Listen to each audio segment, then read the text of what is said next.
Assalamualaikum warahmatullahi wabarakatuh. Perkenalkan, nama saya Aisyah Fernanda Aprilia dari kelas 5F, NIM 2018, DIP 288, akan mempresentasikan apa itu yang dinamakan Risk Assessment Tool.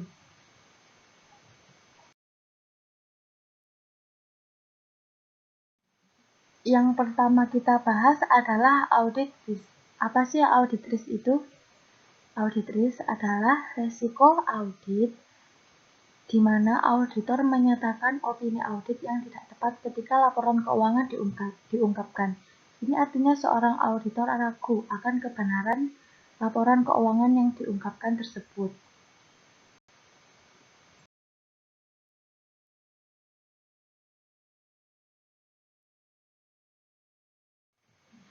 Key risk atau bisa disebut risiko utama. Untuk mengidentifikasi key risk ini ada dua tahap, yaitu inherent risk dan control risk.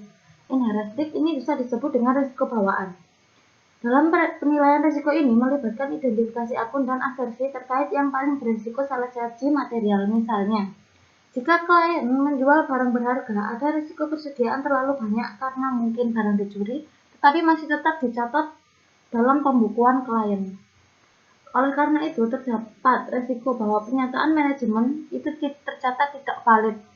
Lalu yang kedua, tahap risiko pengendalian atau kontrol risk.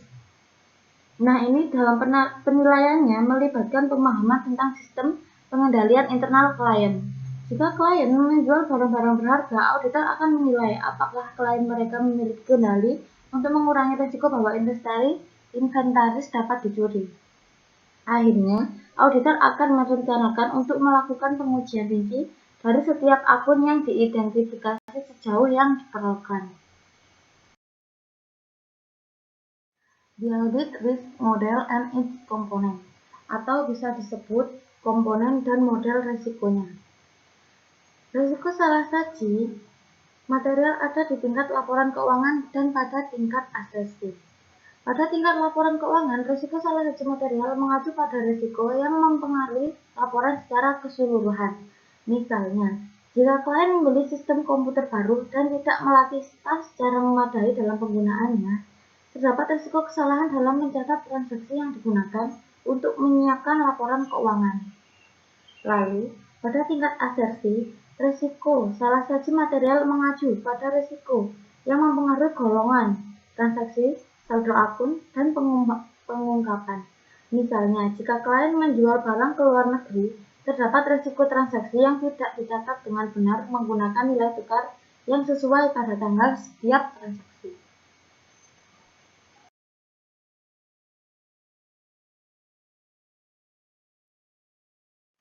Nah, selanjutnya materiality, atau bisa disebut materialitas. Nah, ada dua yang bisa menentukan materialitas tersebut, yaitu qualitative materiality factor dan quantitative materiality factor. Yang pertama, faktor materialitas kualitatif. Informasi dianggap material secara kualitatif jika mempengaruhi proses pengambilan keputusan pengguna karena alasan selain besarnya. Sebagai contoh, suatu kecurangan pada dasarnya dianggap signifikan dan ketika pengungkapan diinvestigasi lebih lanjut oleh auditor. Yang kedua, faktor materialitas kuantitatif. Informasi dianggap material secara kuantitatif jika melebihi penilaian materialitas awal auditor. Auditor menggunakan pertimbangan profesional mereka untuk sampai pada sosok materialitas perencanaan yang tepat untuk setiap klien. Materialitas perencanaan dapat berupa presentasi yang basis yang sesuai. Dalam hal ini, auditor akan memilih basis yang sesuai dan kemudian memutuskan presentasi yang akan digunakan tergantung pada keadaan klien.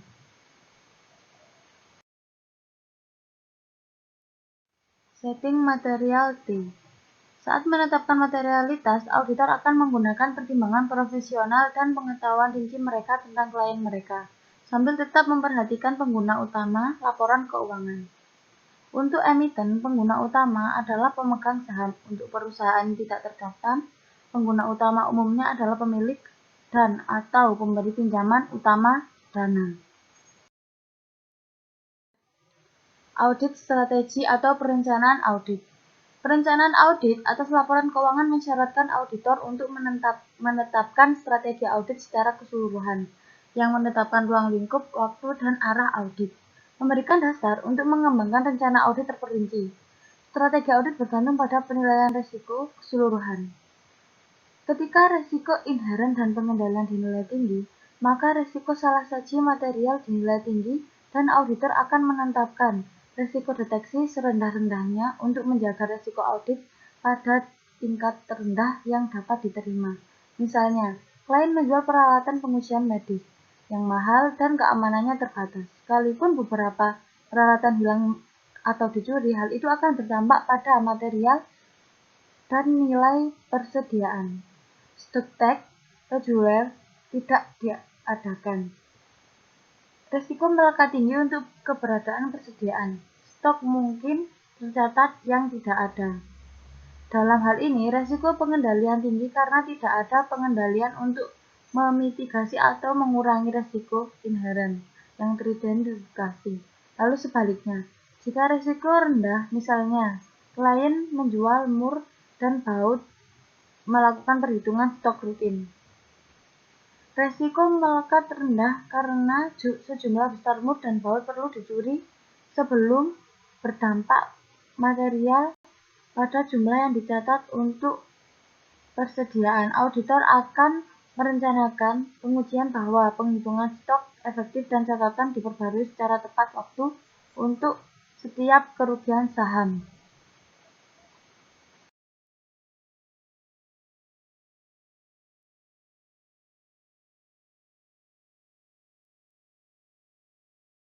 Client appraisals and to measuring performance, atau pendekatan klien untuk mengukur kinerja. Bagian dari proses yang digunakan ketika memperoleh pemahaman tentang klien melibatkan pembelajaran bagaimana klien mengukur kinerjanya sendiri. Key Performance Indicators, atau indikator kinerja utama yang digunakan oleh klien untuk memantau dan menilai kinerjanya sendiri dan kinerja staf seniornya.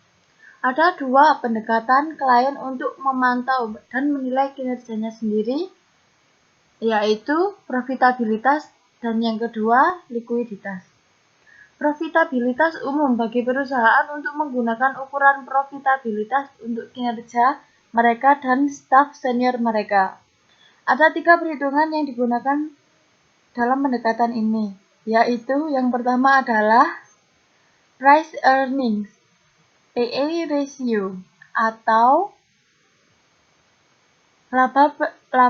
rasio harga pendapatan. Perhitungan ini yaitu harga pasar per saham dibagi dengan pendapatan per saham. Lalu yang kedua adalah earnings per share, EPS, atau laba per saham.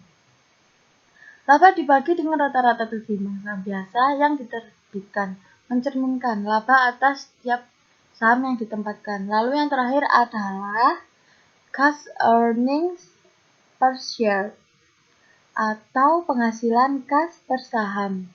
Arus kas operasi dibagi dengan saham beredar. Perhitungan ini menunjukkan kapasitas arus kas perusahaan untuk setiap saham yang diterbitkan. Lalu, yang kedua ada likuiditas.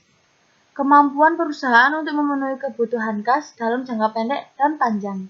Sangat penting bagi perusahaan untuk memiliki akses ke uang tunai untuk membayar hutangnya saat jatuh tempo. Jika tidak dapat memenuhi kewajiban ini, perusahaan dapat dilikuidasi.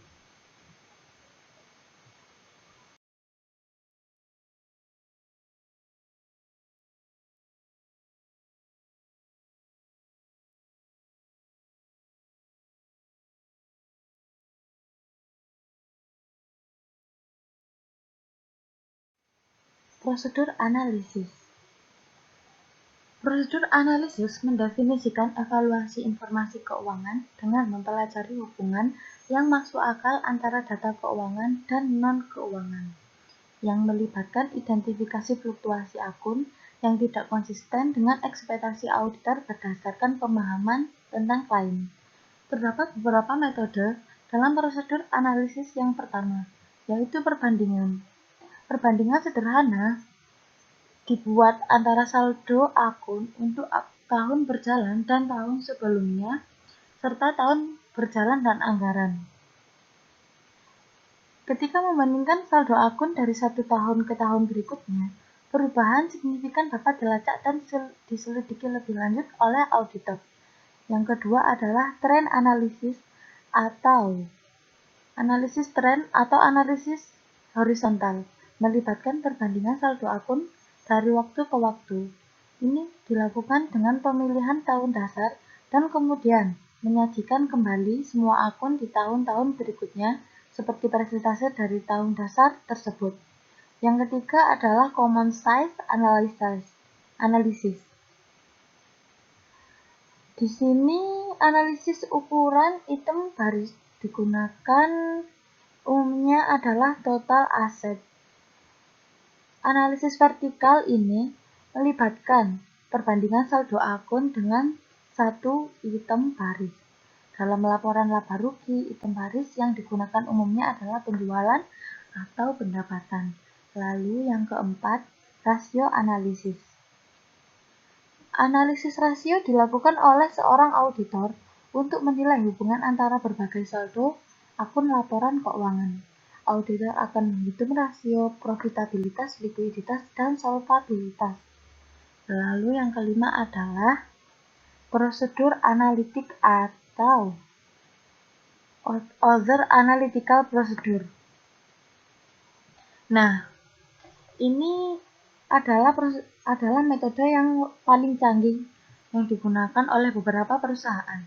Program komputer yang digunakan di beberapa firma audit untuk melakukan analisis rinci data klien, seperti informasi yang terdapat dalam buku besar dan jurnal mereka. Lalu yang terakhir adalah faktor to consider when conducting analytical procedure, atau bisa disebut faktor yang perlu dipertimbangkan saat melakukan prosedur analitik. Ada sejumlah faktor yang perlu dipertimbangkan saat melakukan prosedur analitis, seperti keandalan data klien. Jika auditor yakin bahwa terdapat risiko signifikan, catatan klien tidak dapat diandalkan karena misalnya pengendalian internal yang buruk, maka catatan klien cenderung tidak bergantung pada prosedur analisis. Mungkin hanya itu yang bisa saya sampaikan. Saya pamit undur diri. Terima kasih. Mohon maaf bila ada salah atau kelebihan kata. Wassalamualaikum warahmatullahi wabarakatuh.